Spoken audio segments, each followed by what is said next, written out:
Hello! Today is Friday, April 16th, 2021. And so today we're going to be working on remaking Chicken Invaders 2 in Unity. We'll continue working on that because we've been working on that before. Happy Friday, everybody. So hey Zaisha, hey Percentage Guy, how are you guys doing today? So Percentage Guy, adding DC rich presents to Gravelbox. So I've heard about Discord, so rich presents, I've heard about that, but I haven't looked too much into it. What does it actually do? There we go, I think I have the camera fixed. Yeah, okay. Camera is cooperating today. It's another overcast day. Oh god, the ghosts. Alright, well it was cooperating for about 5 seconds. Yeah. It's another overcast day, so everything should be... lighting should be relatively consistent. But yeah, I've heard a little bit about Discord rich presents, but I haven't looked too far into it. How hard is it to integrate? Yeah, this is how far we have gotten. So yesterday we added the beam weapon. So I kind of like how this turned out. It's a little status thing you get. Oh, it's the little status thing you get. Oh, is it the, showing something like... Oh, I thought that was an automatic thing. Oh, I see, okay. Interesting. Okay, then that's not what I had... That's not what I thought Rich Presence was, okay. Never mind, I'm thinking of a different feature. I thought there was like this new feature where you could have like your game like hosted in a Discord page or something. I thought that's what you're referring to, but I guess it's not. Anyway, so as you can see, one issue that we have is that the weapons or the beams collide with the eggs, and I don't want that. So one way to fix that is that we can put all of the projectiles on their own layer, and just say that projectiles don't collide with other projectiles, which is probably what we're going to do. So if I select probably the laser, the egg, and the laser beam, then we go over here to add layer. It's pretty easy. Download the SDK, import thingies, borrow some code, yeah, and you're basically good to go. So so Discord. So does Discord make a call to the game to figure out how it's supposed to render that? That's interesting. I thought that it was a thing like done in the backend Discord server, or the Discord backend itself. That's interesting. So put all of these on projectiles. Sure. Change the children. I'm sure it's fine. Okay. And so this will not immediately cause anything to happen. I think it'll still have an issue. The game probably does an API call. Yeah, so it calls the DLL or something. Is that what you're thinking? Because that's what I would imagine. To inform Discord that it started. Oh, so the game does a call to Discord. Actually, that makes more sense. So that's how it could work. Is that so yeah, it would be like, because Discord you'd already know what so the game would have to know about Discord. I see. So it probably looks. The game probably looks for the Discord process or something, and then says, hey Discord, here is the name of the game, and then here's some information, like an image to show or something. So you have to integrate the API, new Discord, blah blah blah. So this is the client. Yeah, okay, that makes sense. And so it's create flags. Okay, I see. So this, yeah, okay, interesting. Huh, that's cool. Okay. Some objects are not cleaned up. Did you spawn game objects on destroy? Yes, okay. Anyway, the thing we need to do to make the lasers not lasers, but the beams here not collide. So we need to go into edit to script. Then the API probably holds onto the handle and the OS API to detect if it stopped running. Yeah, something like that. That makes sense. Okay, that's cool. I'm totally guessing, but yeah, I think you're probably right. It's probably something along those lines.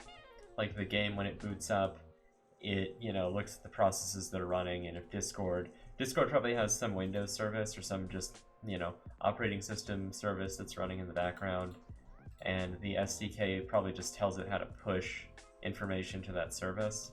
And then from there, the service probably takes the process and then starts monitoring it or something, so when it closes, then it can notify Discord. Something crazy like that. Okay, that's cool to know. Okay, so what we need to edit is the stuff in physics.raycast. So I think there's a layer mask. Yes, there's an int layer mask. Okay, so layer masks in Unity are really weird. They're basically, from what I understand, it's an integer. It's just encoded into, well, it's not encoded. It's I think since there's 32 layers, it's a 32-bit layer mask. So it has to, so it's basically used as an int. And the way to do it, there's a couple ways to do it. So we can say private void, yeah, it's a bit mask, okay. So that's why they use an int, because an int has 32, well, an int in C# has 32 bits. So, oh, what am I doing? So on private void awake, what we need to do is we need to get a reference to that. And actually something I don't know. I don't think, if we just said layer, or no, what is it? It's int, what's the mask? So it's like don't hit projectiles or something? I can't remember. A layer mask, is that the layer that you want to hit, or is that the layer that you don't want to hit? I think it's the layer that you want to hit, right? So you can get a mask. And then given layer names, turns the equivalent layer mask for all of them. So we probably need to put things on the unit layer, and that way, I think that, well, no, oh god, I forgot. I think the bit mask is the stuff you want to hit. So actually, let's do this a different way. So because we want the projectiles to basically only hit the player and enemies, so we put all of them on their own layer here. Rather than putting enemy here, we put unit. And so what we'll do is we'll put you on the unit layer. Change the children, sure. Then the enemy itself, we can put that on, oops, we don't want to add a layer. The enemy itself, we can put that on the unit layer. And then that'll be the things that we want to hit. So if we want to only hit the unit, that's fine. So now we have our layer mask here. Oh, oops, this is the unit layer. So basically this layer mask.getMask, you just give it a list of layer names that you want, and it'll return an int that represents those layers. Okay, so I think we just want to only hit things on the unit layer, and that should work with that.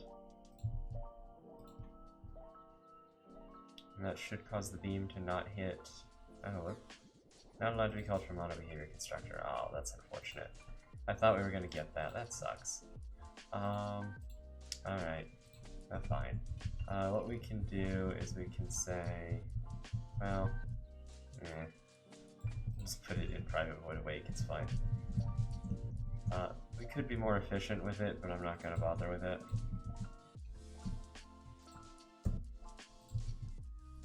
I mean, really, we don't even need to do this. We can just put it in here. It's fine. Yeah, there you go. Well, actually, no. We are going to put it in here because yeah. Here it's inefficient, but it's more efficient than what we were about to do. So we'll use that anyway. Sure. I don't think those matter. Yeah, okay. It's fine. So press Q, and now we shouldn't. Yeah, now you see the beam goes right through. Yeah, there we go. Perfect. We can hit things even through other chickens. I want that. Yeah, there we go. Let's see, yeah. Cool. That's all we needed. If there is... okay. The other thing we need to do is we need to basically add this into the missiles, or not the missiles, the projectiles. So what we want to do is untrigger enter if it's not... okay, these should already handle that case. So it's only the case that the beam had issues. Alright. Now that we have dealt with that, we have a couple other things we need. So one of them, well, there's a couple things. One, there's the UI. Two, there are the other weapons that we could do. I don't think the other weapons are super important right now. Then the final thing is that we could have a sort of generic weapon upgrade, because we do need that. Yeah, I guess, never mind, let's do the weapons, because why not? So what we'll do is we will get the laser here. And I'm going to unpack this, because there is a green sort of weapon. So let's unpack this completely. Then let's add a... I think it's called bolt? Yeah, bolt. Turn that red, cool. The bolt itself, that is a bit too large. So where did I put this? In projectiles? What did I put the... Okay, so I put them at 512. That's probably fine. Yeah, there we go. That's good. And it can be a little bit larger than the laser. Because it is, I believe, in the original Chicken Invaders. It's a bit larger. So I think we say 0.5, 0.5, and 0.5. Actually, how does that... No, that's fine. So let's say bolt. Then maybe 0.15, I guess? 0.15? Is there a way to get the current version from the player settings? Is there a way to get the current version from the player settings? Yeah, I believe so. Wait, the current version from the player settings? Is it, you mean project settings dot player? You mean this version field? I assume that's what you mean. I think it's like application dot version or something, right? Application.version? Yeah, it's just application.version. You can also get the Unity version if you want. But yeah, the application class has a bunch of junk in it that you might be interested in. So you can get like just a whole bunch of nonsense from it. I think you might even be able to set like the window as well. Is that a thing? Can you set the window title? I always forget. I think you can. So we're going to use a box collider 2D, as opposed to those, 3D boxes, or, also known box collider 2D, also known as a square. So we'll say 0.25. Yeah, that should work. Okay, and so this will be a trigger. Perfect. And so we will make this a prefab. That won't go there. That'll go there. Make that a prefab. Yes. Okay. And then we will duplicate this. This will be the green weapon. So green weapon level 0. And at level 0, that will have the, what is it? It'll have the beam? No, not the beam, the bolt. Yes, the bolt. Okay, there we go. And so now, I think at level 2, you just basically get 2 of those. I think that's how it worked. I think they dealt more damage, but I might be wrong. So I think it's at 0.2 and minus 0.2. Minus 0.2. Yeah, okay. And then the thing about this weapon is that the laser bolts or the little bolts get bigger. So we need to add a scale field into the projectile. Well, actually, yeah, no, we need to add a scale field into the projectiles. So the way that we're going to do that is we're going to go into, let me find the actual script. The way that we can tell is it's in this weapon script here. That's the type it is. So it's in here. It's in the projectile information. So we'll have a public float scale. Is there really no way to declare an initializer for this? Cannot have field initializers, okay. Fair enough. Is there just no way to set a default value for a struct then? Is that just not a thing you can do? It seems very odd to me. But okay. So whenever we spawn the projectile, we can say initialize. Then we can just say projectile component.gameObject.localScale or transform.localScale is equal to vector3 vector3.1 times the projectile dot scale. There we go. So that'll cause the projectiles to all have different scales. The downside of that is that I think all the other ones got set to 0. Like they got initialized to 0. That's unfortunate. So what that means is that we just need to go back through and make sure that we have 1 on all of these. And all of those, and all of those, and all of those, and all of those. Actually, let me Google the other thing. Let me Google C# struct default value. Is that not a thing? Not default value, but not property. Attribute, I think. Is it an attribute, or I don't think this is what I want. I think this is going to be with the default keyword. You can't because they're always zeroed. There's no guarantee that the constructor's ever called.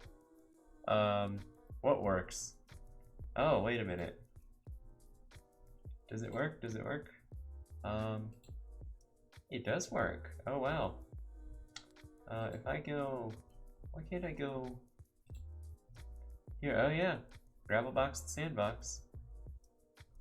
Interestingly, it doesn't have anything in the active now box, but sure, whatever. Yeah, it does work. Well done. No guarantee that the constructors ever called. That's very interesting. Okay, that's weird. I guess it has something to do with how structs work. That makes sense, I suppose. So in the green weapon, at level 3, there is a third projectile, but it's slightly larger, and it's at 0. And we're going to say that it does probably a little bit more damage. Something like that. Yeah.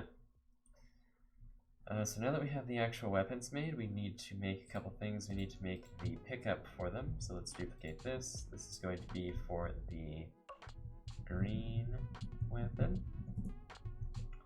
Okay. I'm going to put, or actually we don't need to put that in the scene. All we need to do is need to change the color here to a more greenish kind of color. That'll work. Right. And then we need to set this to the yellow weapon pickup. So we need to create one of those. Or not yellow, but red. Or not red, God. I was reading the screen. No, green. Yes, that's right. Okay. One day I will start speaking what I mean to say as opposed to what I'm actually reading on the screen. Yeah, I know, I can't speak. Or are you laughing at something else? Are you laughing at something you did? So yes, we're making the green weapon pickup. Lock. Alright. There we go. Okay, now that's locked. That. We have you. You go in there, because this is the upgrades. I come back to a server, I see the... to server I mod, and I see the owner just completely destroying someone. Okay, well, hopefully they did something that, you know, warranted that destruction.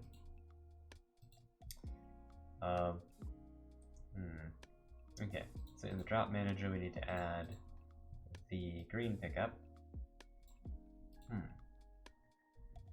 Why did that not work? Oh, because that's not the right thing. That's the right thing. Okay. Wait a minute. Did I grab the wrong one? No, yeah, again, it's in prefabs. But yeah, hopefully they did something to warrant being destroyed and they're not just being cruel. So here we can actually select the green weapon, and here we can actually select the green weapon. Okay. So now we can test this out. Yeah, actually I think that's almost the right size for them too. I think these don't have the I think these aren't supposed to have the acceleration though.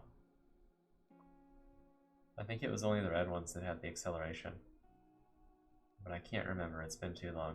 I need to buy Chicken Invaders again and just play through it. It was a lot of fun.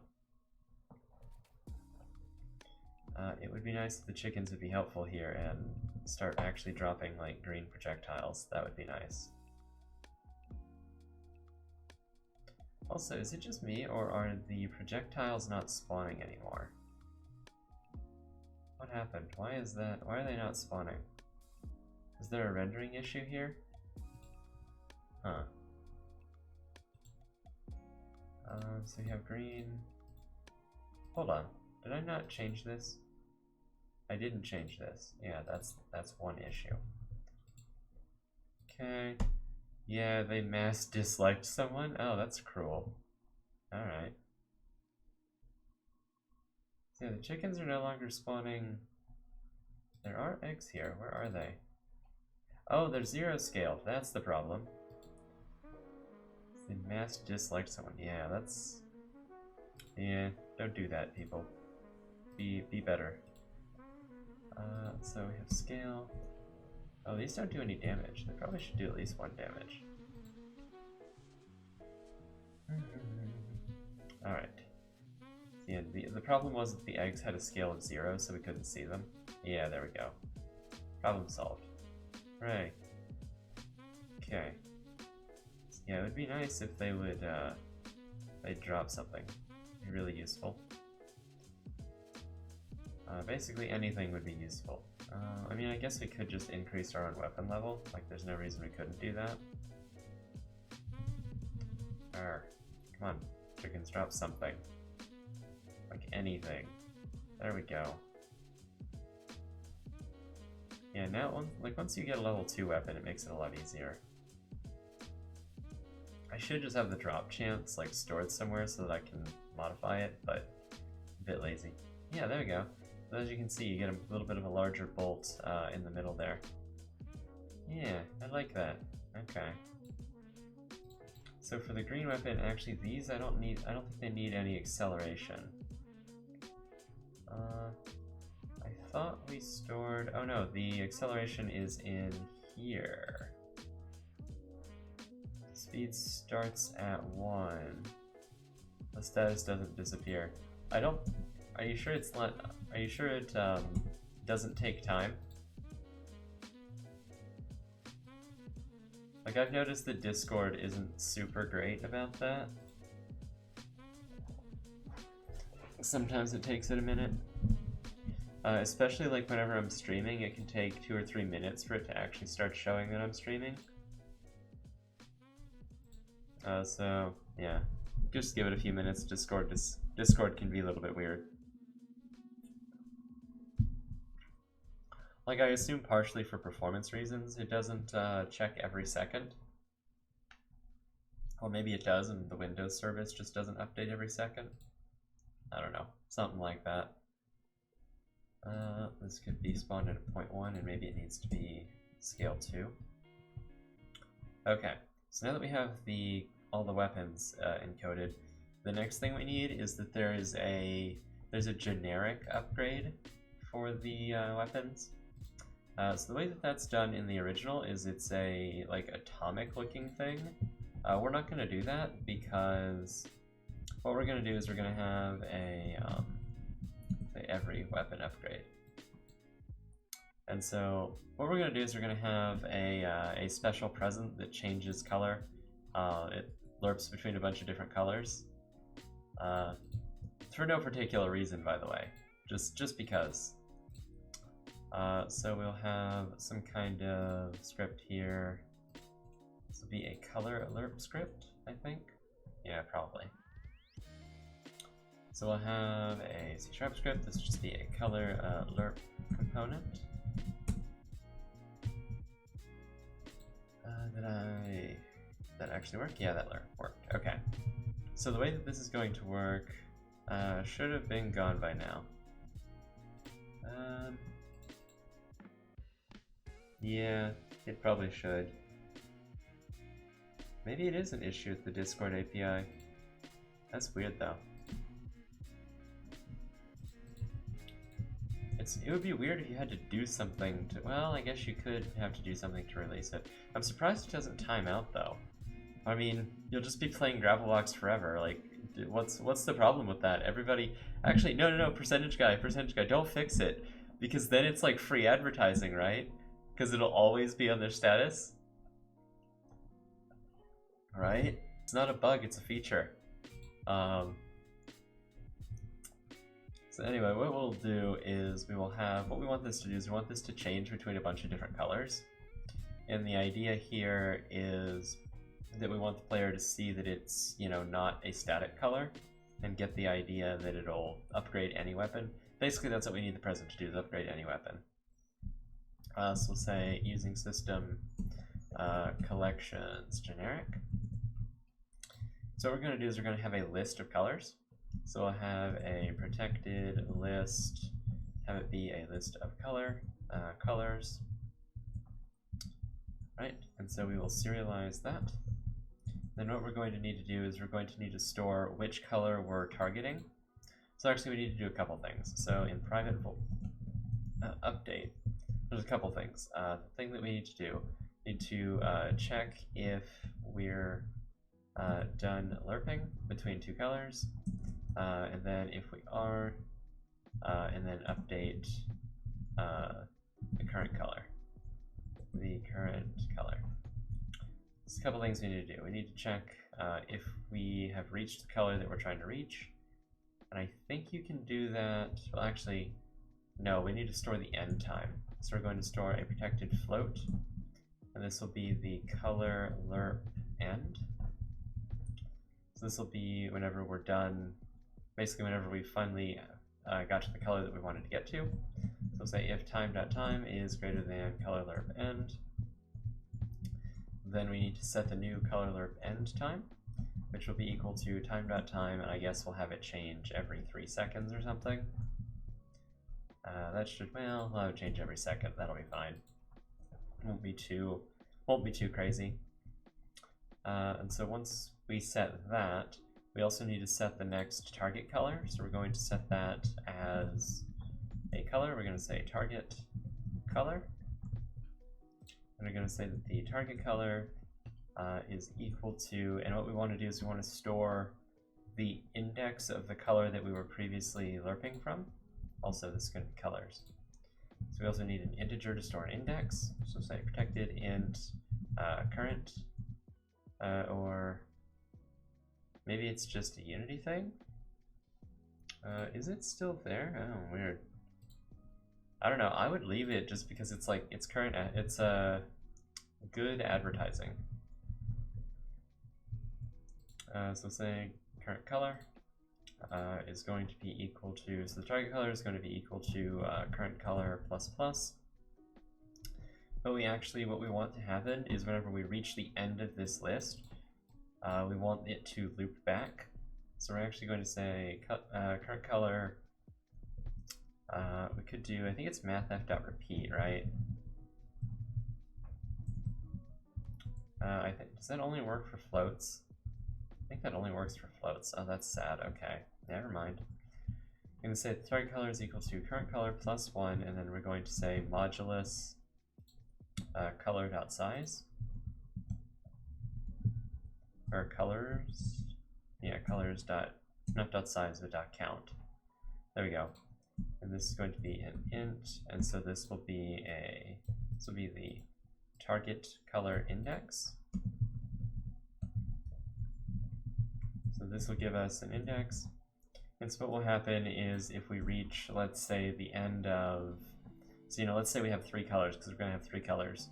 So if our current color index is 2, then this will end up being 3, and 3 mod 3 is 0, so this will go back to the beginning. So we'll say that, actually this will just be equal to the current color. What am I doing? That'll work. And we'll say the target color is colors of current color. You're just gonna leave it? And so, yeah, this will recompute the color alert. Scrap the piston in favor of the thruster. Oh, you still can't get the pistons to work, huh? And then the final thing we need to do is we need a sprite renderer here. So we'll say protected sprite renderer, renderer. It'll say renderer, yes. Have a serialized field. And then we will have the end time minus the, oh, I always forget how this is gonna work. Alright, it's fine. So what we can do is we can say that the renderer.sprite.color,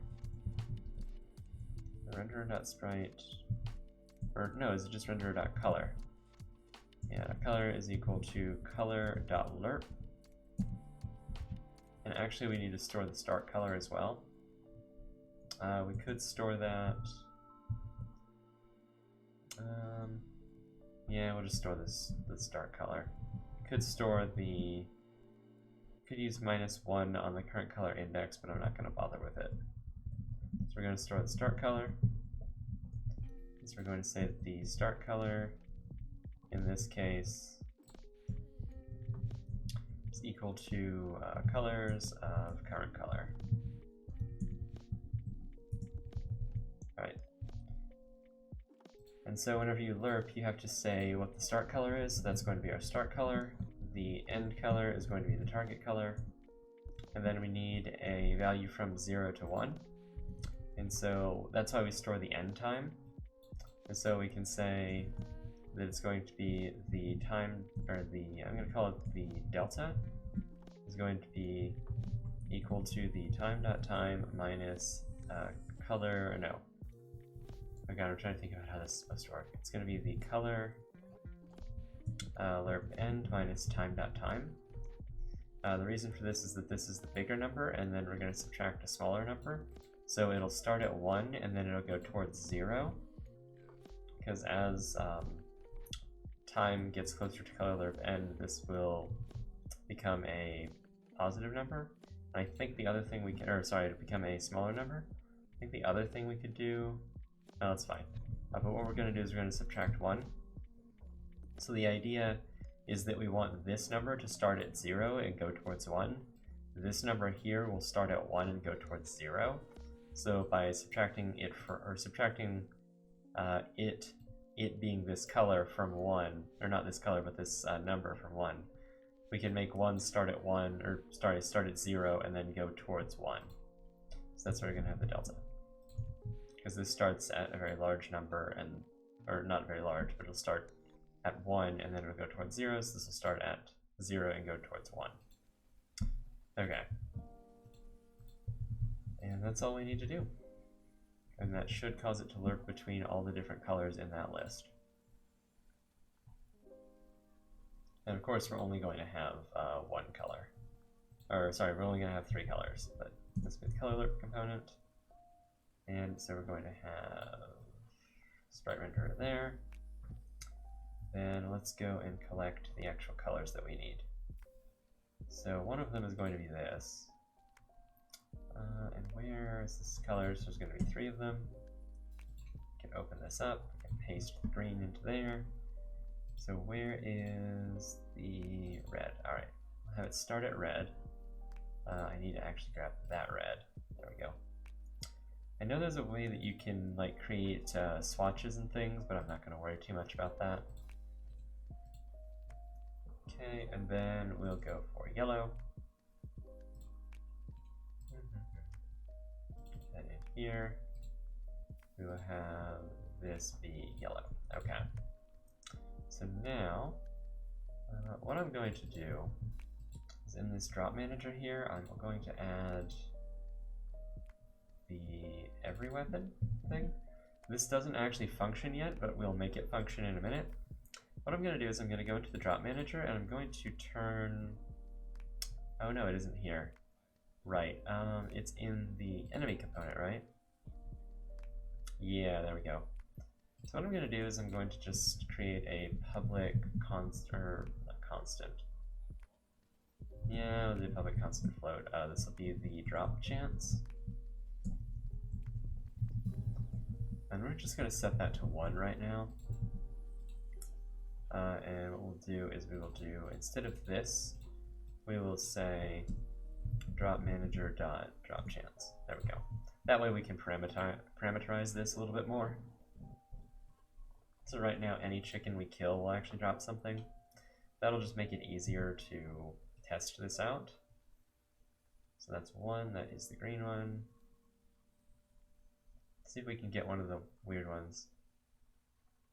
I think the status might just be a Unity editor thing. Oh, right.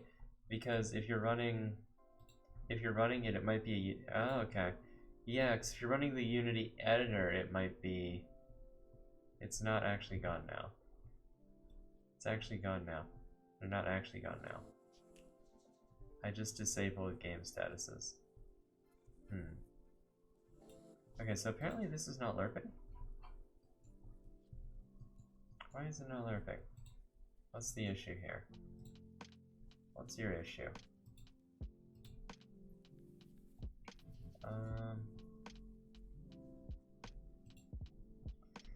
Did I misspell something? I possibly misspelled something. Right, void update. No, that's right. Cabinet time greater than color lerp end. Start color equals that. Yes. Current color equals current color plus 1. Modulus colors.count. Target color equal colors of current color. Yes. And the color lerp end is equal to time plus delta plus 1. Color lerp end minus time there. Times the delta. Wait, no. That's... No, all of that's fine.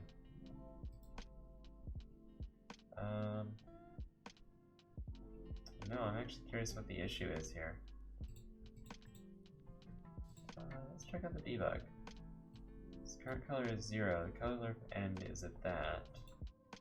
So it does keep setting, but it doesn't change anything. So color.lerp from the start color to the target color. Huh. Why is that not working? That's weird.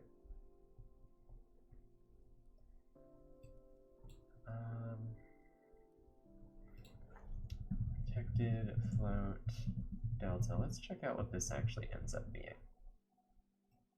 That's weird.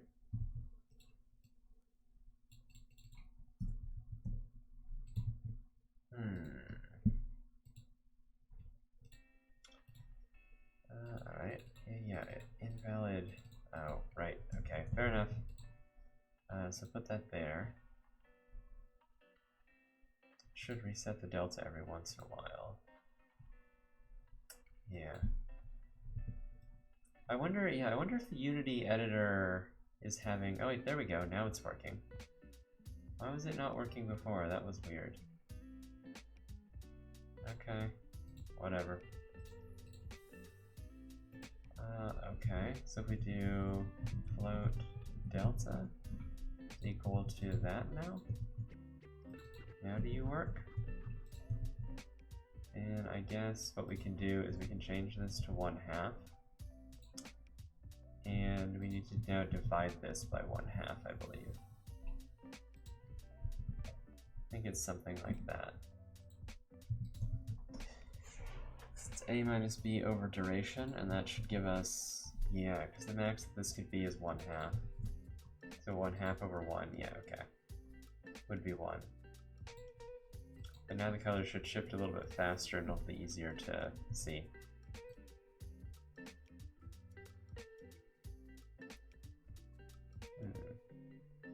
Yeah, okay. So there are some... gotta do some mod stuff. Okay, so yeah, this one here is one of the... like like the, every weapon one. Problem is that it doesn't have like the every weapon thing, it just has this pickup green weapon. So what we need to do is we need to add a thing here to probably just public bool, and we'll have like, every weapon or something. Then we can say if every weapon, then what we want to do is we just say that the upgrade is equal to the player controller component dot probably upgrade, or no.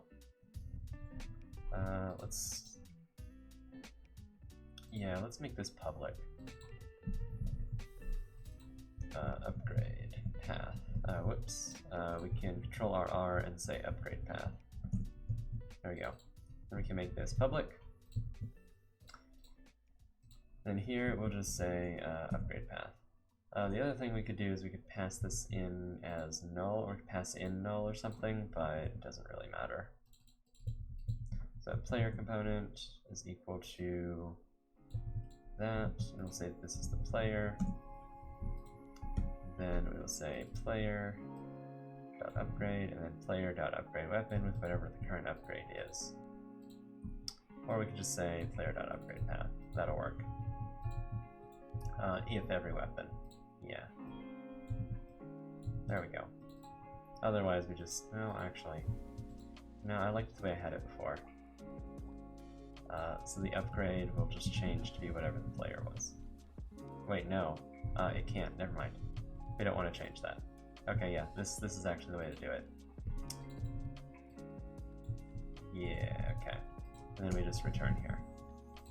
That way, if we can upgrade every weapon, then we just copy whatever, we just basically upgrade whatever the player's current weapon path is. I think that'll break a couple things though. Specifically in the player, yeah, it resets the upgrade path. Which is fine, because we can have the upgrade path be the red weapon? No? The red weapon, yes. Whoops, it's in the upgrades. Red weapon upgrades, yeah. Alright, wherever the player is. There we go, okay. So now in the pickup, what we need to do is we need to duplicate this. Let's say every weapon pickup. So say every. Hey W, how's it going? We're just adding more upgrade stuff here. Trying to make it so that we can add like kind of acid-looking presents that upgrade every weapon. Like in the original, they had these atomic-looking things, which I don't want to try to create one of those, so I'm just gonna make acid presents. That'll be fine. I think everybody will like that. Why is that happening? Player should have the red weapon, not that weapon. There we go. So let's check that this actually works. So if it does work, so I changed it also so the chickens will drop stuff every time now. Okay, so that the crazy color changing ones are the ones that that upgrade whatever your current weapon is. Okay, there we go. So yeah. So now this is a level 2, so now it should be level 3. Yeah, okay, there we go. And this should end up being level 4 laser. Yeah, there we go. Okay, so that is definitely working. Also, the lasers don't collide with anything other than the enemies now, so that's good too. Okay, perfect. Very happy with that. Okay, did not expect to get through that quickly. Okay. So now that we have that, there's a couple other things we can do. Maybe we can get started on the UI. The UI always takes like literally forever. So yeah, sure, let's do that. We can at least get started on that. Although this time it's really simple, so I don't think it'll take that long. But anyway, let's go look at the UI here. This is Chicken Invaders 2.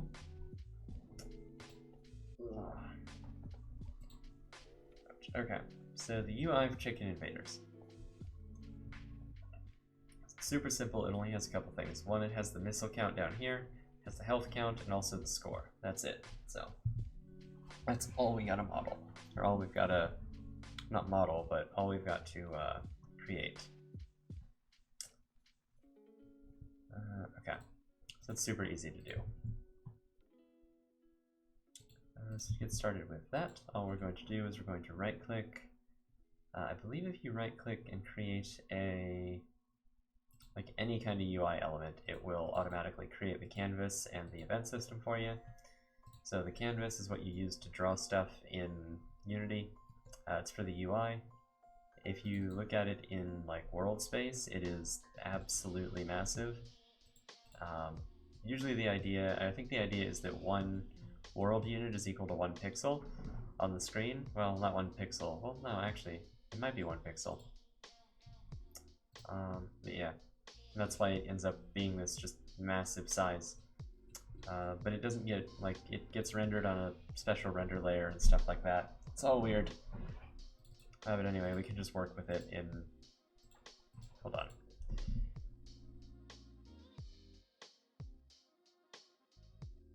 Apologies. Yeah, so we can just work with it in 2D here, and it'll all work out right, is what I'm trying to say.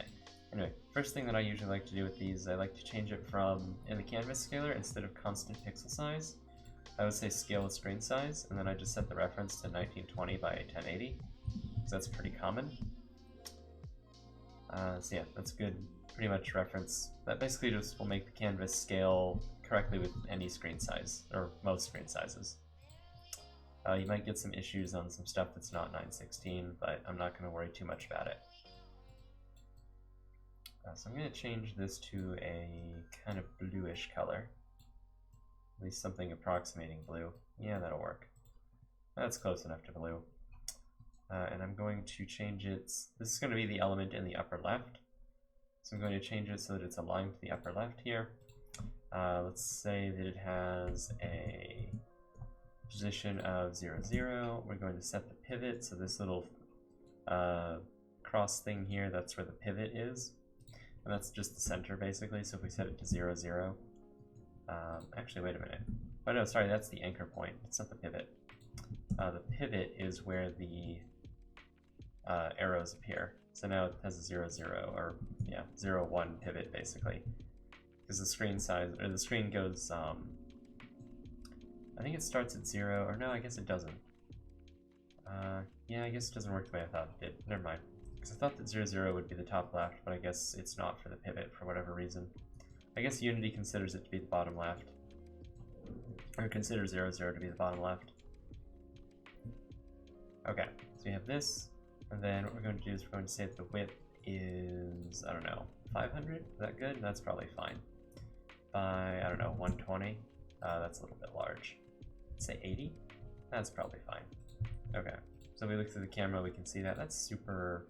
Oh, I know the problem. It has transparency. We don't want it to have transparency. There we go. That's fine. Okay, there we go. We can add more detail to it later to make it look nicer. And actually, I think it was a little bit wider than that. Let's say 750. Yeah, 750 looks okay. I say that. I'm gonna say 650. Yeah, there we go. That's fine. Okay. And so now this will be the score and lives. Score and lives? There we go. Stream. Okay. And then the next thing we need is the panel in the bottom left for the missiles. We also don't have the missile stuff done yet. We're going to have to do that at some point. So I'm going to put the pivot here at 0. So now you can see it's in the bottom left of this element. So it goes down to 0. And then we're going to say that the width is 200. 250. Not 2500, 250. Yeah, there we go. And so that's enough room for the missiles to appear. Actually, probably can even use less room than that. Yeah, I think that's fine. The other... Actually, I think their UI was a little bit smaller than that, actually. Yeah, well, no, it might be fine. Let's check out how it looks. Yeah, that's a little bit large. Okay. Fair enough. Let's make this maybe 60 by 500. Yeah, that'll be fine. Then I guess we'll say 60 by 100. Or no, let's say 200. 200, 150. There we go. Let's check that out. Yeah, it's a little bit closer. And so how does it fare whenever we have chickens here? Yeah, they kind of get a little bit obstructed by it, but that's fine. I'm not too worried about it. Yeah, I think the player can basically see everything they need to see. Oh, whoops, okay. Anyway, so what we need to do is we need to add some text to this. That's not too hard. We're going to be using Text Mesh Pro. So we can just right click and say UI. We can say text, we can say Text Mesh Pro. I don't think I've imported TextMesh Pro in this project, so I think it's going to ask me to do it. So yeah, I get this window that says TextMesh Pro Importer. I'm just going to import the essentials.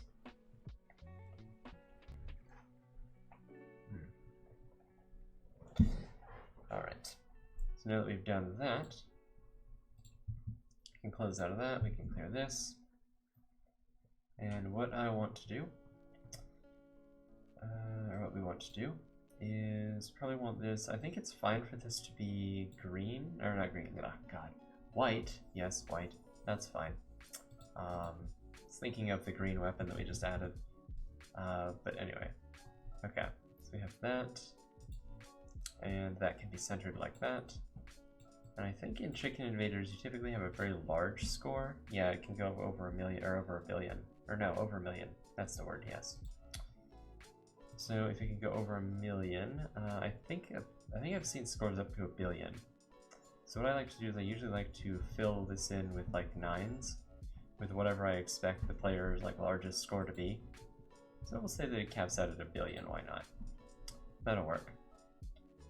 So in this case, I think we want to disable wrapping. Yeah, we'll disable wrapping. Then we can just set the width to 0 because there's no real reason to store width. Yeah, that'll be fine. Okay, have that. This will be the score. Okay, so now we need a lives sort of counter. So I like to go to, I think it's free game icons net. And there's this free SVG and PNG icons. So usually you can just search whatever you want. We want hearts. Yeah, hearts, that'll work. Great. Wait, what? What did that do? No. Oh, that. There we go. Okay. And then also like a missile or something? Ooh, I like those. This is science fiction. That's a rocket. I think this will work though. Oh, that's cool. That's new. I haven't seen that before.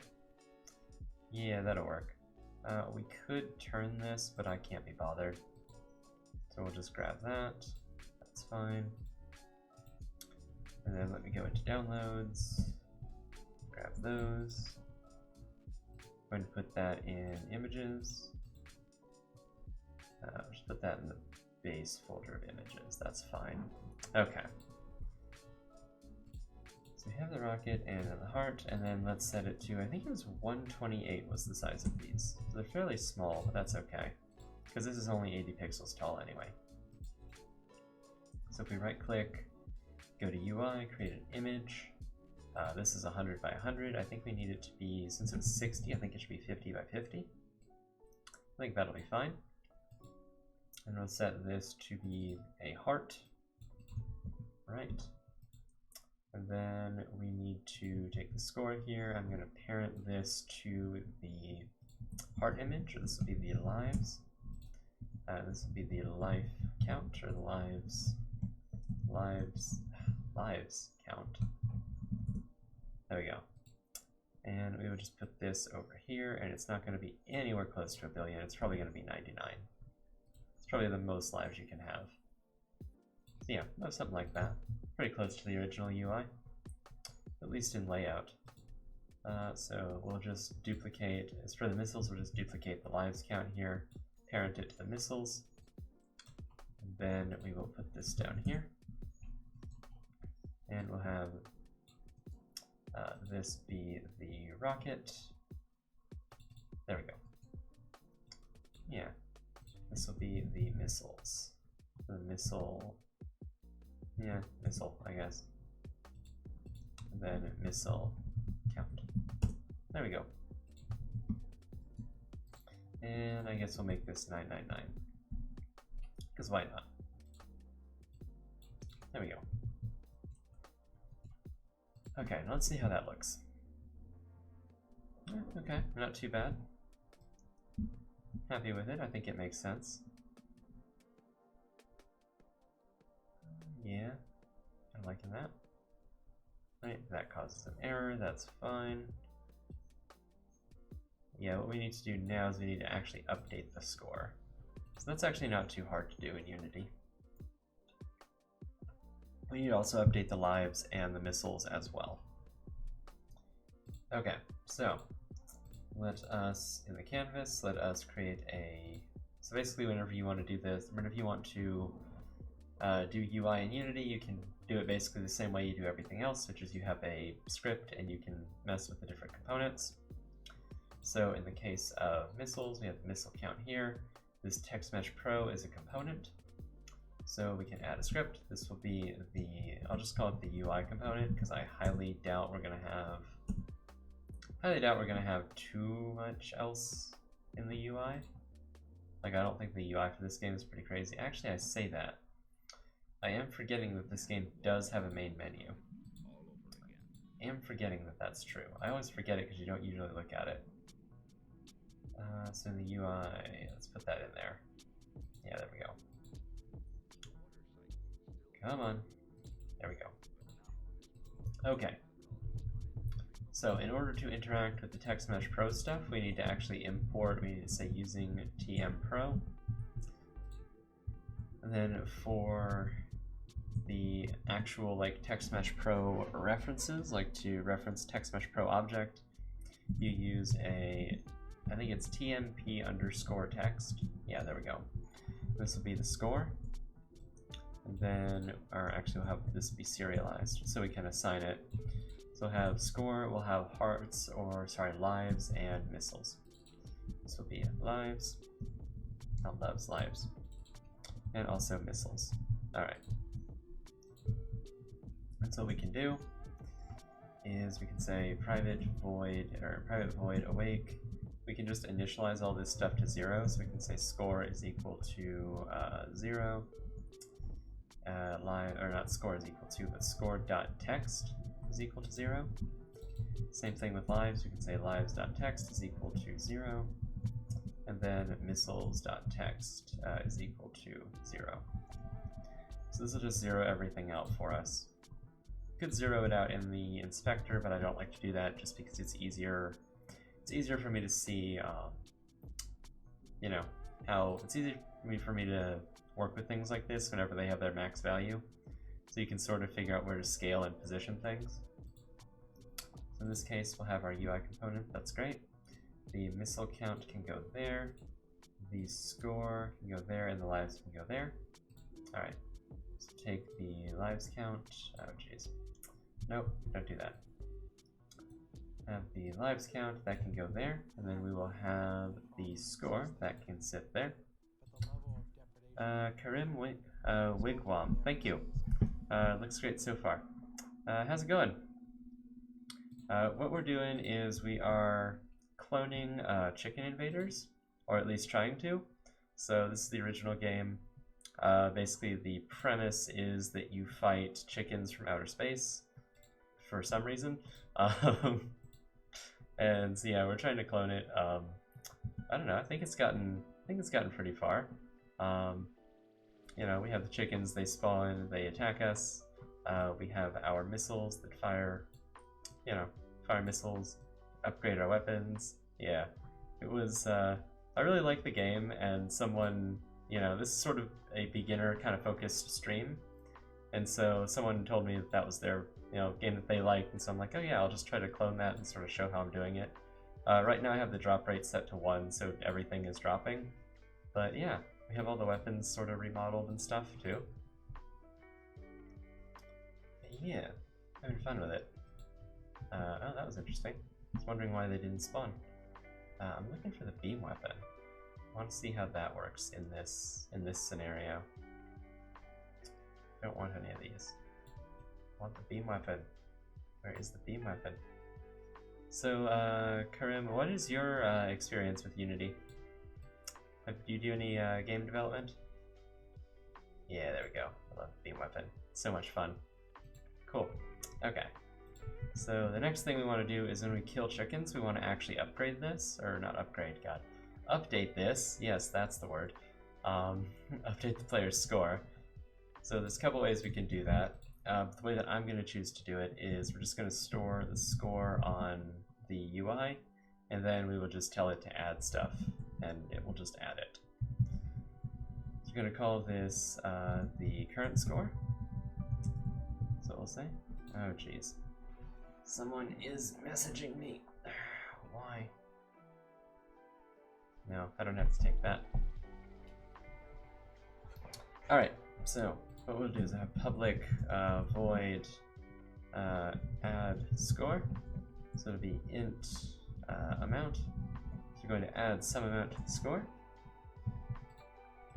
And then what we will do is we will say current score plus equal to the amount.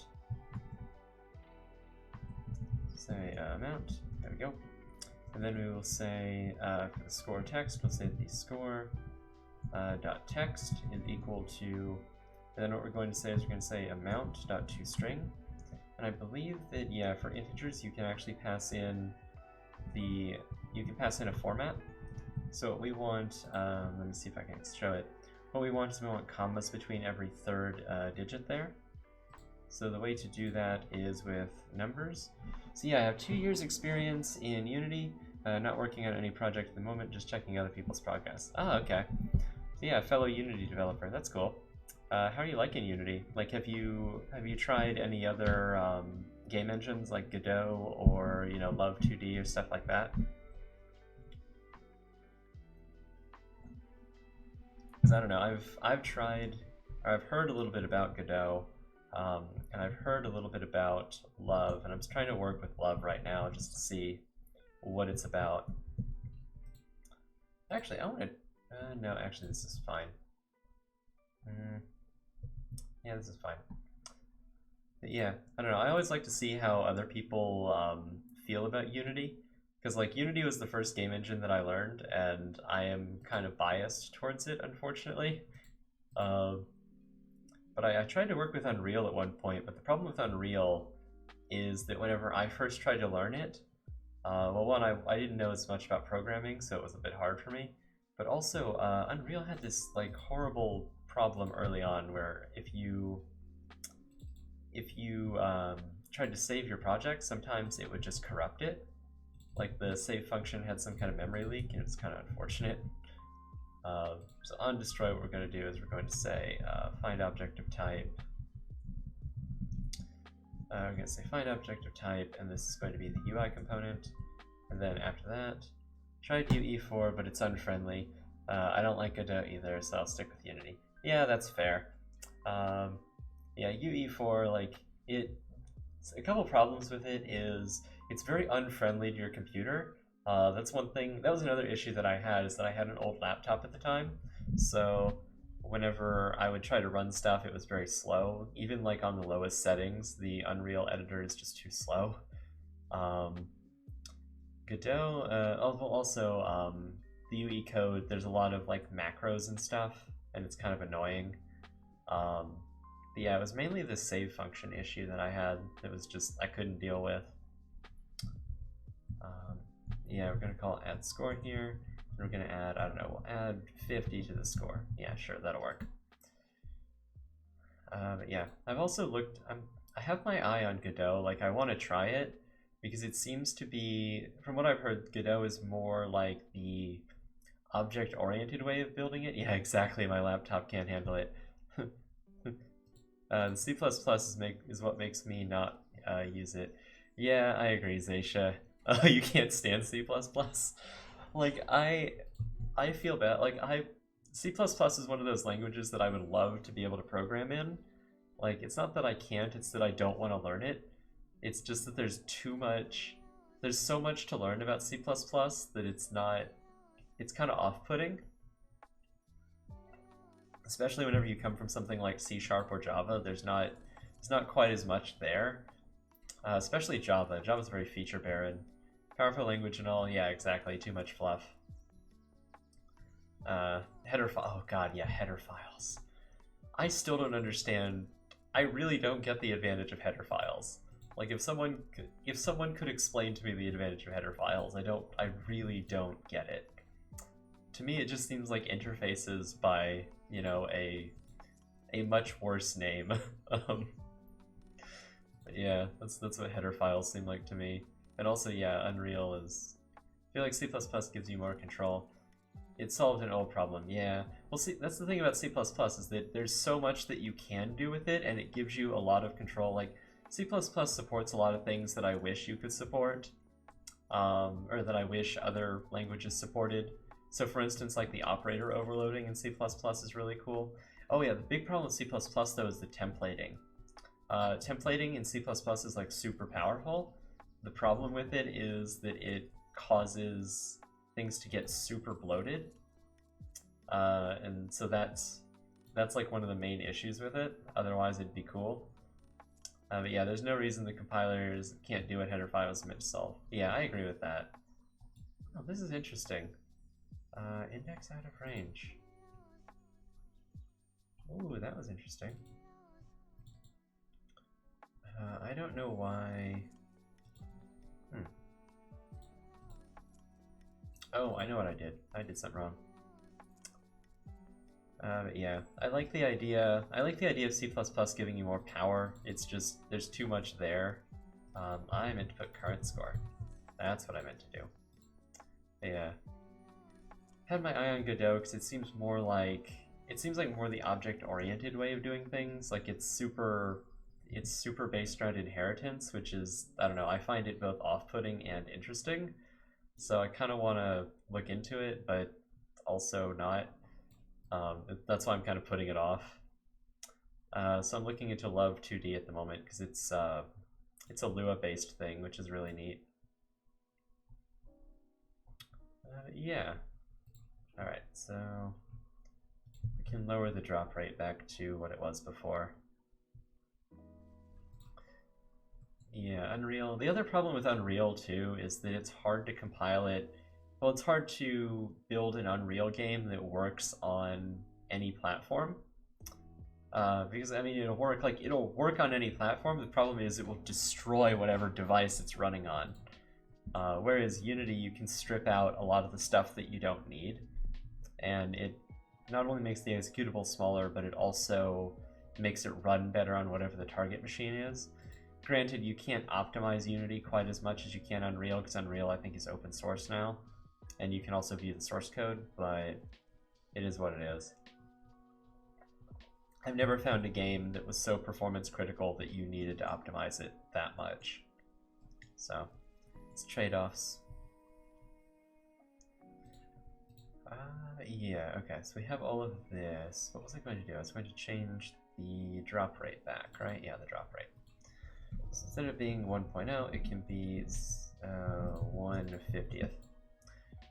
So, Karim, what kind of project were you working on whenever you did Unity stuff?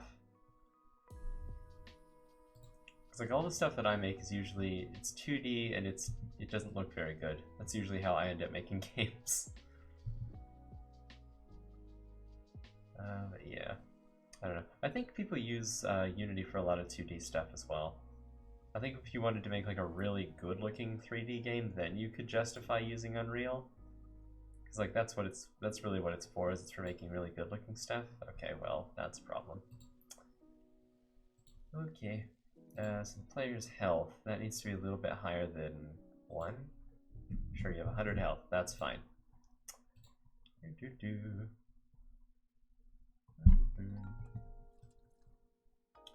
Yeah, at some point we need to add the chickens with like different colored shirts and stuff like that.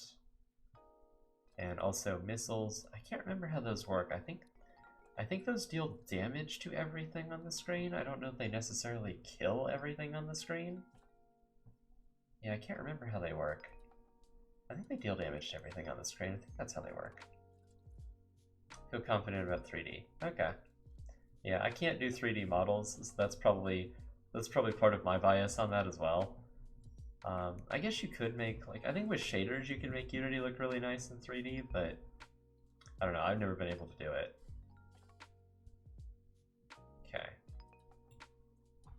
Yeah. It looks like the score is doing what I want. So it puts the commas in like we need it to do, so that's good. Okay, so let's think about the missiles here. Sometimes my IDE teaches me new stuff. Oh, like what? Did you just learn something from your IDE?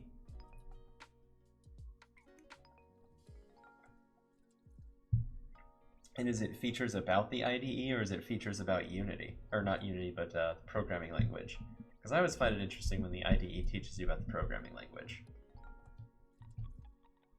One of the things that I really like is that it'll tell you about like null propagation and stuff like that. I really like that. That's pretty cool. Whenever it just automatically does it for you. Had an if statement that made it into a switch statement, and it was had an if statement that made it into a switch statement. Oh, that's interesting. And it was looking a bit odd. It was a bit odd looking. So I know that there's something weird about switch statements in C#, and I can't remember what it is. It's something that John Skeet pointed out one time. It has something to do with like scoping in a switch statement. Creating a gist, okay. So let's say if we have int I equals 0. So let's say if we switch on I, right? Is it a thing that you can say case is equal to that, and then you can say case 2 or case 1. What is the issue here? Cannot fall out of a case label. So if we break here, so we are allowed to have this, we're allowed to have this, but isn't there a thing where you can say like var a equals 1, and you can say if a equals 2 or something? Wasn't there a weird thing where the scaling, or it didn't scope right or something? I thought he was talking about something like this. It's used before it's first declared. Oh, is it this? Is that what it is? Oh. Unassigned, okay, that's fair. I thought there was a thing with I thought there was a thing with it. Okay, so an else if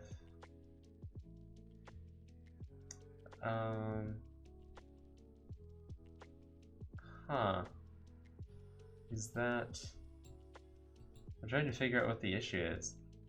I don't use the switch syntax often. I'm trying to figure out what the IDE was talking about here. Is this the code that it was correcting you on? True when direction. Oh, wow. Else if they're both identical. Oh, I see. Okay, that it made, okay, so it made, so wait, it figured out that this is just an if statement? The new switch syntax is nice. Oh, okay, so is this newer whenever with the when? Or is there, oh no, isn't there like an expression defined switch syntax? Is that what you're talking about?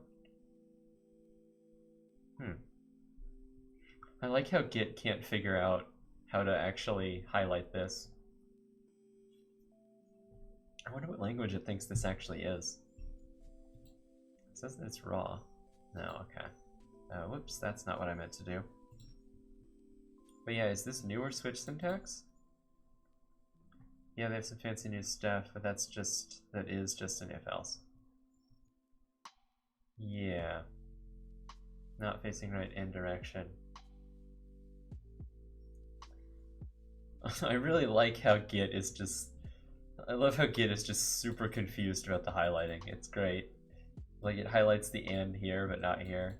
It's great. Okay. This is not really a correction, just a tip. Oh, okay. I would imagine that since is facing right, okay. So I guess what it found is that is facing right is a Boolean, so that's probably why it tried to move it into a if statement. I bet you writing any arbitrary switch on bool will probably do it. So if we said var b is equal to false, and then we said switch b, case true. Can you do the when? Oh yeah, you can do it here. Okay. Case true. Can we do this yet? I don't know. True? Is that allowed? Oh, maybe. Not face. Case. No, that's not allowed. Why is that not allowed? Makes me sad. Is this allowed in the new thing? I imagine it is. Oh wait, do I need to do this? No. Okay. You just can't do that. That's fair. Alright. Oh, whoops, because I wrote case statement wrong. Or is it case colon, or is it case... I don't use switch statement. I never use switch statements, so I actually am not entirely sure how to write them anymore. Break. Huh. So you must have a better compiler than I do, because mine is too stupid to figure out that this is an if statement. Well, it's good to know I can't trust the compiler. I mean, even explicitly typing that's not going to change anything. Yeah, why can't it not figure out that this is just an if statement? Strange. I thought the compiler had my back, I guess it doesn't. Is there something you can do to, like, update your compiler or something? Like, do you have, like, a different version of it, or... to be fair, my switch statement doesn't turn into an if-else. It turns into... Well, it turns into an if-else-if. But it does from if-else to switch. Oh wait, I had some if statement. Oh, that it made. Oh, sorry, I read that wrong. I thought, so what I heard, or sorry, what I read was that you had this and the compiler did this. But you had this and the compiler did this. Okay. That's very interesting. You can run a regular switch. You do not have to do it. You do not have to do it in the fancy way. So the thing is that I don't ever use switches. Like if I need to switch on something, I tend to use dictionaries or something. I tend to design it like there are very few reasons that you ever need a switch statement. Especially if you have like more than 2 or 3 cases, then what you need to do is you need to basically put each one of these into a class and then use polymorphism. Like if I had like 10 cases here, I would just end up putting it into a class and using polymorphism to do it. That's typically, I mean, I guess in this case you have the more complex when stuff, so maybe it's not possible, but yeah, that's what I always do. Like, I'm not used to stuff like this, because Java doesn't let you do this. But yeah. Yeah, that's what I do. So yeah. I don't know, I don't know. The compiler would... Actually, wait, okay. Hang on. Let me just paste this into my compiler and see what it does. Well, let's just see. So it's going to have a lot of problems with all of this. So let's say is facing right is equal to false, and direction... Do you want to check this? Let's say direction, enum, direction, sure. Left, right. We'll say var direction is equal to direction dot left. Something as that, something as that, and then sure. Let's just do that. Okay. So what's it actually going to tell me here? Yeah. That's interesting. Is it telling me if this is no longer red? Unnecessary assignment. Yeah, it's never red. Okay, so yeah, it's not smart enough to figure this out. Okay, fair enough.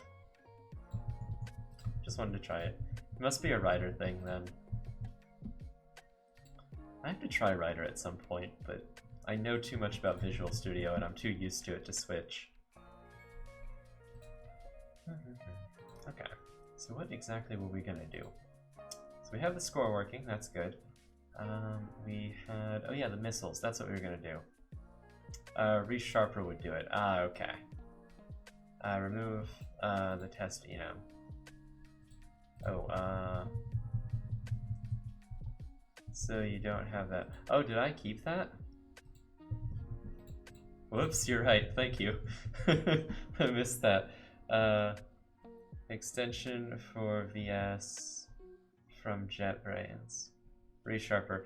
Yeah, I've heard of Resharper, but doesn't Resharper cost money?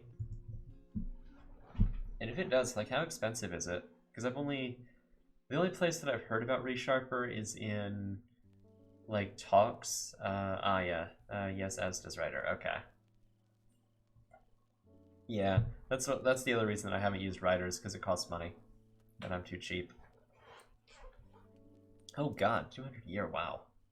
That's crazy. I mean, I guess it's probably worth it, because it seems like it does help you write much better code. Like, I don't think I ever would have seen turning an if statement like that into a switch statement. It's interesting.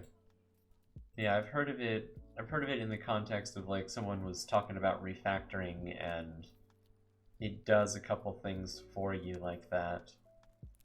But I've never used it, mainly because, like, most of the professional stuff that I've done is with Java, and there's, like, not really any equivalent to Resharper in Java. Like, there's not really, because Java, 129 for the first year, okay.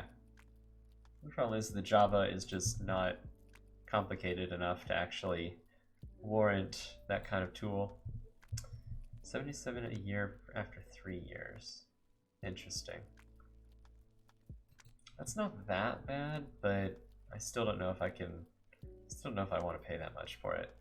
I have to think about it though. It's very tempting to, like, use the newer stuff, but I don't know. Unless it has, no, I don't think it has anything to do with the version. Love Writer. Okay.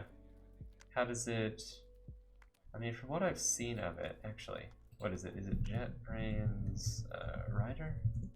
Writer. I've seen some other people using it. Started using it and love it? Okay. This looks like, oh, so this is IntelliJ for, this is IntelliJ for C#. That's what this is. That's what this is. This is IntelliJ for C#. That's fair, because it's done by JetBrains. It's the same people. That's interesting. Gotta say, IntelliJ, been using it for 3 years now. Yeah, I guess. Really is wonderful. Resharper for VS when I have to use it up, or when I have to use it. Yeah, that's fair. Yeah, I've heard a lot of people rave about Resharper. But I thought that most of the features from Resharper, I guess they can't. I was gonna say, I thought that they could be done in normal Visual Studio, but I guess they can't. That's very interesting. Wait a minute. Can I? So there's quick actions and refactorings. Yeah, the things that I know about in Resharper was that you could do, like, the extract method and extract local function stuff. But yeah, VS and Vision. Okay. So yeah, that's the other reason that I haven't really done it, is because the other feature that I knew about is that you could highlight and then you could, but it's like 5% of what Writer does. Oh, okay. What is, I guess, what features, like, what's your favorite feature that Writer has that Visual Studio doesn't? I guess what's the one feature you miss whenever you don't, whenever you can't use Writer? I'm very curious. The Unity integration, really? Oh, right, because, right, I remember now. I heard about that, that Unity, that's actually, I think that's the first time I heard about Writers, whenever I heard about them doing it with Unity, like, them putting it into Unity, or not putting it into Unity, but, like, integrating it with Unity. So it scans the project files, okay. Oh, so it can recognize, like, the Unity project files. That's cool. could imagine that you could do a lot of stuff with that. You could probably... Actually, you could probably do stuff with like layer masks and stuff. So if it's scanning the Unity project files... Oh, where did I put it? I put it in the beam component, yes. If it's scanning the Unity project files, it could probably tell you if this is actually a valid layer or not. Which that would be a very interesting little feature to have. I mean, even... You could probably even do some stuff with the scenes and the prefabs and stuff like that, even with the resources folder too. Like it knows what references are... Yeah, it auto-completes layer names, all that's cool. It knows what references are on objects in the active scene, yeah, okay. And tags, oh wow. Yeah, I mean the tags and layer stuff, like, Unity could easily fix that, and I don't know why they don't. I really don't know why they don't just generate some C# class and just call it, you know, like the layers or the tags, you know, class or something like that. Colors have a color picker. Oh wow, that's really cool. So it's almost like HTML or JavaScript in a well, I guess like HTML colors in a you know, in like VS Code or something. Where you get like a color picker. Yeah, I don't understand why they don't just do a class called layers or something. You know, I don't understand why they don't just do this. This would be so... I don't get it. You know, not that hard to do. Over 30 minutes. Postfix templates. It's just, the entire stream is just an ad for Writer. Maybe if you go on long enough, like, Writer will sponsor the stream. Wouldn't that be cool? Also, JetBrains, if you give me Writer, I'll definitely use it and rave about it all the time. I promise. If only. Well, you know, like I said, if anyone from JetBrains is listening, if you want to give me a free subscription to Writer, I will definitely use it and, you know, everything. Talk about it before every stream for eternity. Yeah, I promise. Totally do that. Anyway, so for the missiles, what I want to do, or what we need to do, is when the player right-clicks, chicken invaders to missile. Oh, and the UI navigation. Yeah, I can definitely see the UI navigation. You can do everything with a keyboard. Oh god, that would be so great. That'd be great if you could. That's one of the major things that I really don't like about Visual Studio, is that a lot of the keyboard navigation just sucks. Like, there's the Control-Shift-T menu, but it's not that good. Like, I guess one of the things that I really, really miss is in Eclipse, you can hit Control-Shift-T and it'll give you a type search. Like, it'll search by type. I know that you can do it in Visual Studio, but it doesn't appear in the center of the screen. Oh, and the search feature is world class. Okay. So, like, the looking for different references and stuff like that. I assume you could filter by, like, keywords or by, like, you know, packages or something. Stuff that, you know, Visual Studio probably can't do. Yeah, that's not what the missiles look like. That's what the missiles look like. So yeah, whenever you fire a missile, it fires into the screen, and I think it deals damage to everything on the screen. I think that's how it works. I cannot remember. Oh wow, customize your spaceship. I think this is, oh, this is Invaders 5, yeah.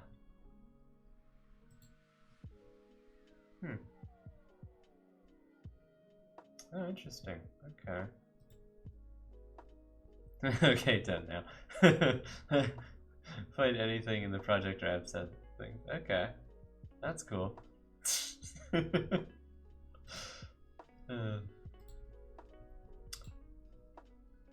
Oh, jeez. Okay. So, yeah, we need to do something where whenever the player right-clicks, they fire a missile, and then that missile goes roughly halfway up the screen, and then it explodes, and then deals damage to everything on the screen. Okay. So, do that, probably need... It's probably going to be another projectile. This projectile... Could use inheritance here, that would work. Could use inheritance here, that would work. I think we'll do that. I'm not super keen on it, but I think it'll be fine. So we'll create a new class, call this the missile component. And then all this needs to do is inherit from projectile component. Actually, no, it's fine. It's fine. Because yeah, we can reuse all this stuff. Yeah, that'll work. So that'll be an update. So what we'll do is, because we don't want the projectile, or we don't want the missiles to collide with anything, we need to basically make it not do this, or make the missiles not do this. So an easy way to do that is we can change this to protected, and we can also make this virtual. And so in the missile component, if we just type override, we will get the option to override this on trigger enter, and we can just make it do nothing. That'll work. Okay. And so I think that's all we need to do. Actually, it will detonate after, I think, 5 seconds. So what happens if you put, so something I don't know. What happens if you put 2 destroy triggers, or not destroy triggers, but like 2 delayed destroys on the same game object? So for instance, if I did this and then I called that, would that update the previous one, or would that give me an error 2 seconds after the first, or after the 3-second one destroys it? Let's find out. So I am very curious about this. So what we'll do is this, we'll say base.awake, because we'll do the same thing to awake as well. We'll make this a protected method. No, we won't make this a protected, or no, make this a public virtual void. Then we will override this. Say override. And then we will override initialize, and then we'll just put a shorter destruction trigger on it. We could also overload the update, but I think a timed destruction is probably fine. Yeah, it's probably fine. I think this will work. And then in the on destroy, so private void on destroy, what we will do is we will say find object objects of type, and this will be enemy component. And then I think this returns an array. I don't want to use an array, so we'll use system collections generic. Collections generic. What this will do is this will let us convert the array to a list and then use for each on it. Sorry, it's not system collections generic, it's system link. That's what we want. I always get confused with those two because I always confuse those two whenever I'm typing them out, because list is actually in system collections generic, but to convert an array to a list you need system collection, or you need system link. So yeah, we can say this, and then we can say for each. So for each enemy on the screen, we want the enemy, I'm going to say given an enemy, the enemy will take damage. Is it take hit? Or no, sorry, it's not an enemy component, it's a unit component. Ooh, interesting. Okay. So, given the enemy component, we want to say enemy.getComponent unit component. So we need to get the enemy component, or the unit component on objects with the enemy component, and then we say take damage, or take hit. Because we can't have enemies that aren't units, so. You could also filter through this with a where clause in here, but I don't want to do that for this particular stream. And I think in projectile we have damage, yeah. Just do damage here. There we go. Okay. And so the cool thing about this is that we can set up a weapon for this, and then we can just right-click and have the projectile be spawned. So what we will do is in the player over here, wherever the player might be, there it is. Do not use Link if you care much about performance. I've never done testing about or testing with performance in Link. It would not surprise me if Link had good performance, and I say that because I've used streams in Java, and one of the things that you may like, streams in Java are actually very interesting. They actually are much faster than you would predict. You should profile it, you'd be amazed. Yeah, I imagine Link is actually much faster, or it can be much faster. But yeah, one of the things that I found out about Java that was really cool is that you would think that arrays, oh, for sure, memory usage. Oh, okay. I don't know if it's good or bad. I don't know if you're saying it's good or bad, Zaysha. Oh, not in a good way, really. Interesting. Yeah, I was on that page with like streams in Java, because you would imagine that streams would be super slow. You'd imagine they'd be like slower than lists or something, but they're not. Like in Java, they're actually much faster than even arrays. It's really interesting. But yeah, I'd like to profile it one day just to see what it's about. Oh, I don't need to serialize this. It's right. IDE is sometimes good for things. But yeah, like I said, I don't know that much about how performant it is, but it wouldn't surprise me if it's not as bad as people think. But I've never hit any performance issues with it, so that's why I don't really care that much about it. But yeah, I mean, I don't know. I prefer Link.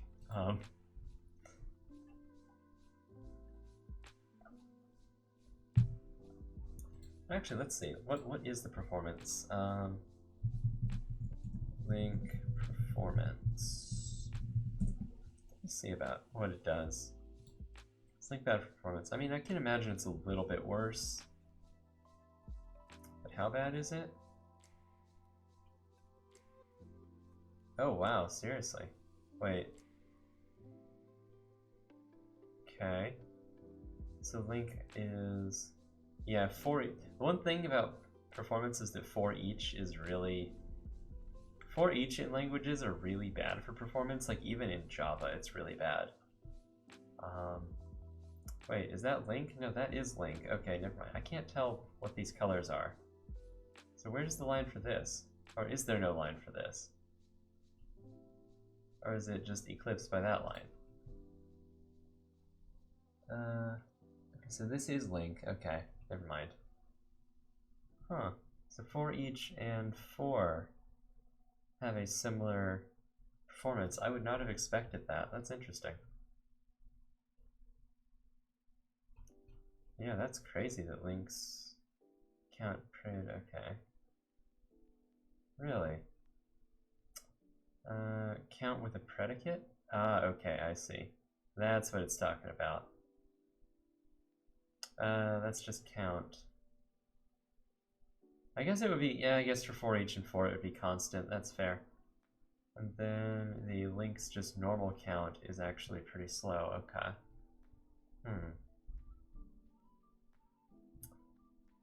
So I wonder if this is affected by the underlying data structure. So if you were to convert, well, no, I guess that wouldn't matter. Or I guess it might matter, but in the same way. Okay, so for each is a little less performant. That's fair. There's some okay uses that it's just good to be mindful of. Yeah, that's fair. I mean, I'm very surprised at how like suboptimal this is. Like again, I was blown away whenever I did the research on like Java streams. So I had expected that Link would have a similar thing where like, especially things like for each would be much more efficient, but I guess not. So Link, it looks like, oh wait, these are for larger sizes though. Okay, so if you're down here in this range, the difference isn't, well, I mean, the difference is pretty bad here. But if you're in this range, it looks like Link isn't that much different. So that's filters, transforms. It looks like Link actually outperforms, for smaller sizes, it looks like it sometimes outperforms the other two. So it's actually okay to do like a select with it. Okay, that's fair.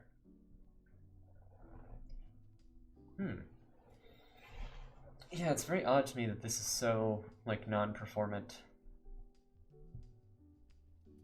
Like, especially, like, it's weird. Like, you would imagine they'd be able to optimize a lot of things this way. Yeah, whatever. I think it's fine. If I run into a performance problem, I always know how to deal with it. But yeah, I guess that is good to be mindful of, is that Link has worse performance than normal structures, but I've never. Again, a large part of it is garbage collection. Yeah, that's true.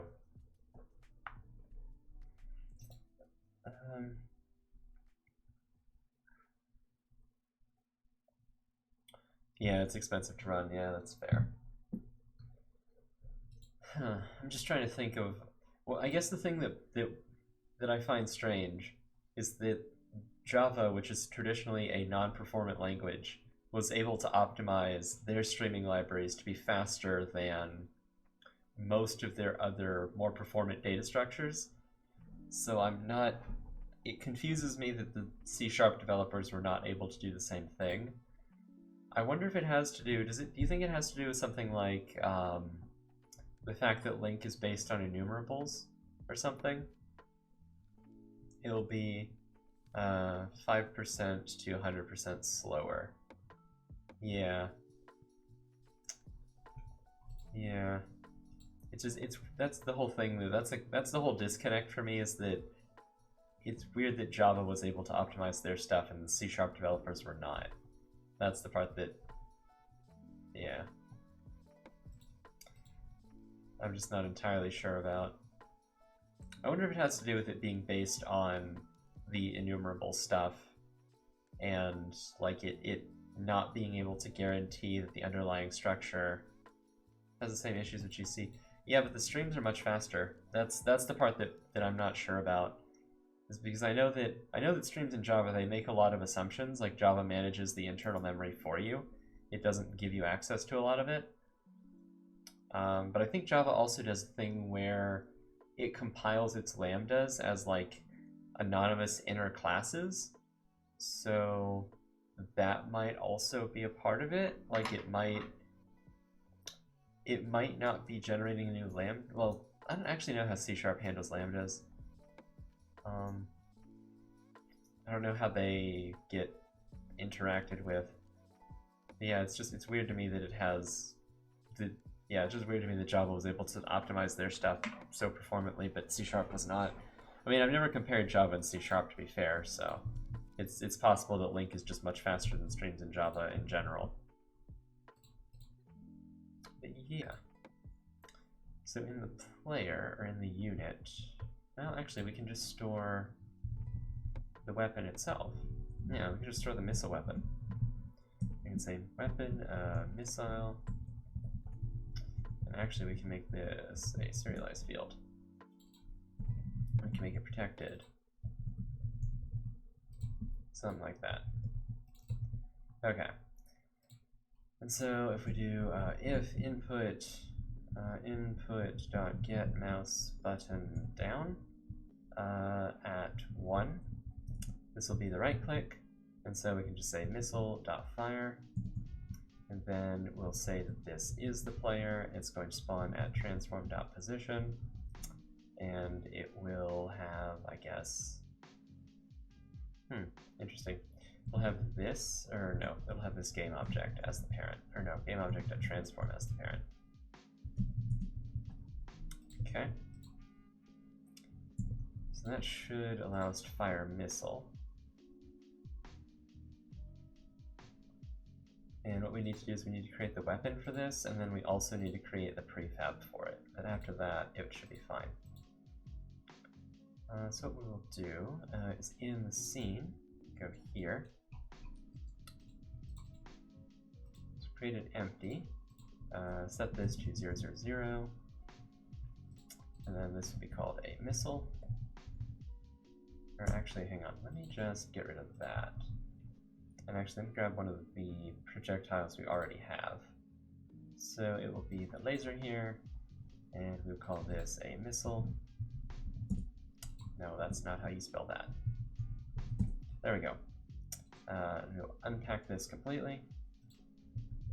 And then we'll remove the projectile script. We'll add a missile component. Did I really call that a projectile script? Did I really do that? No, okay. Usually don't do that. I usually call things components. So it's at speed 2. I think the missile actually starts pretty slow. I think speed 1 might actually be the right speed, because it is really slow in that game. I can zero all this out. Let's turn this into just... no. I don't think there's like a square. I mean, that's close enough, I think. Yeah, that'll be close enough to a square. It doesn't even need a collider. It will have a grayish kind of color, yep. Maybe a little bit lighter gray, that's fine. Then 3, and then, yeah, that'll be fine. So does it need... No, it has a rigid body, yeah, okay. So it'll never get the collision trigger. Okay, yeah, I think all that's fine. So let's make that a prefab. Then we will delete this.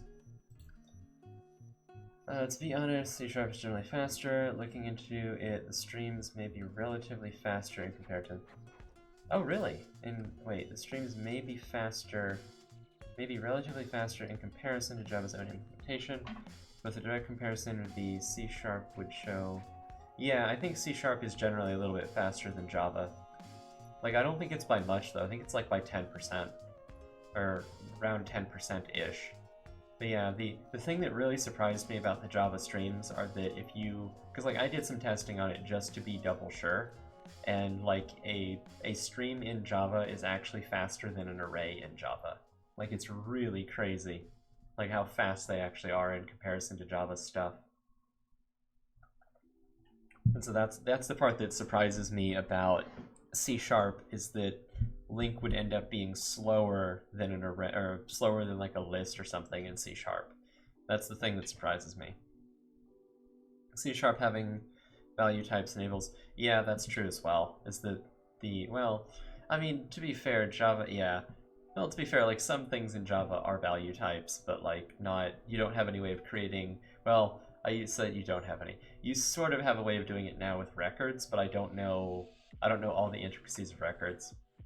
Oh yeah, lower memory usage. Oh yeah, well, lower memory management. Yeah, pointers, you can get that stuff as well. Yeah, I generally prefer C# to Java. Like, I think that C# is just the better version of Java. But the part of it that surprised me, again, was that Java, which is like a historically non-performant language, yeah, well, do that stuff, and all those net.net libs do that stuff. Yeah, that's true. I guess the thing, yeah, when possible, at least. Yeah, I don't know, it's just, this thing that surprised me is that, you know, Java being the historically, like, non-performant language that it is, was able to do the optimizations that they were able to do. But I've never done, like, a direct comparison between Java streams and C#'s Link. It would be very interesting to me to do that comparison, though. I'd like to see... I don't think you can really make a fair comparison, but I'd like to see at least roughly what the fair comparisons are, or what the comparisons are. But I would guess that, like, some Java stream operations are probably faster, if I had to guess, without seeing, like, the timing. So let's create a weapon.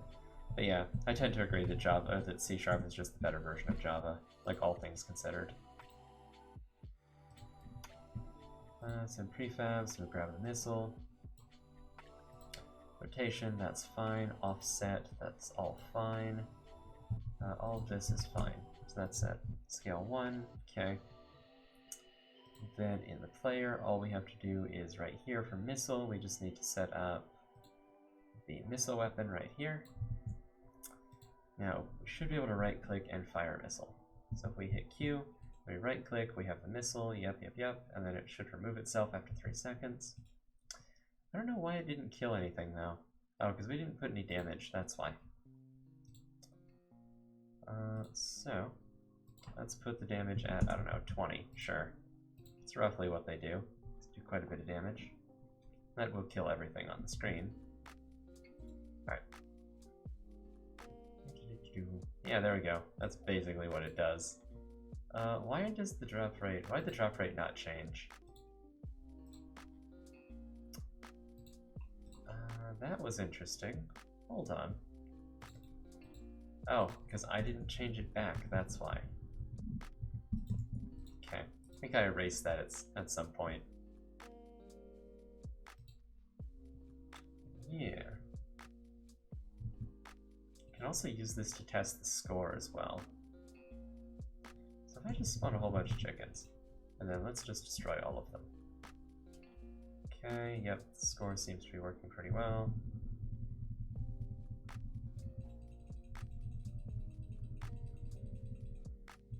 I like how it glitches out sometimes.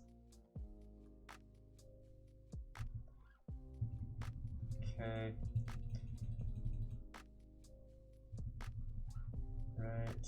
Yep, there we go. Okay. I just wanted to check what would happen whenever we got to the next place value. It looks like it works pretty well. Okay. Kind of happy with that. We just need to limit the missiles. What else do we need to do? We need to limit the missiles, and we need to actually show that limit on the UI.